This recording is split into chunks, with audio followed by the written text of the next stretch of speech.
ఆ శుభలేఖ దేవుడి పాదాల ముందు పెట్టి పూజ చేయించు, చూద్దాం. పూజ చేయించడానికి కావాల్సింది ఆ దేవుడి అనుగ్రహం, మీ ఆగ్రహం కాదు. పూజారి గారు, శుభలేఖ తీసుకెళ్లి ఆ స్వామి పాదాల దగ్గర పెట్టి పూజ జరిపించండి. నిత్యం దేవుడికి అభిషేకం చేస్తూ వచ్చే మీరు ఆయన సన్నిధిలో చూడాల్సింది న్యాయం, ధర్మం. అంతేకాని పచ్చ నోట్లని విసిరే పిచ్చి జనాలని కాదు.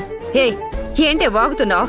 చూడమ్మా, డబ్బు చూడగానే క్షణకాలం పాటు నా మనసు చెల్లించిందన్న మాట వాస్తవమే. కానీ ఆ తల్లి నా కళ్ళు తెరిపించింది. దీనికి నేను తగిన ప్రాయశ్చిత్తం చేసుకోక తప్పదు. అమ్మవారి ముందు అందరూ సమానమే. అమ్మవారి సన్నిధికి మొదటగా వచ్చిన వారిదే మొదటి పూజ. అమ్మా, ఆ పళ్ళెవి ఇలా ఇవ్వండి అమ్మా.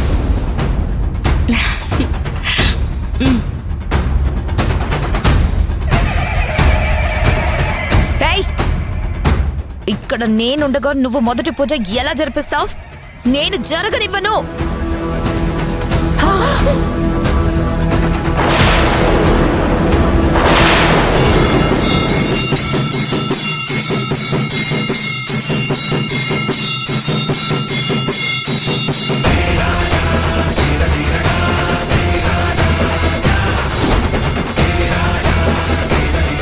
చూసావా మోహన్, నా కోడలికి ఆ దేవుడి ఆశీర్వాదం ఎప్పుడూ ఉంటుంది.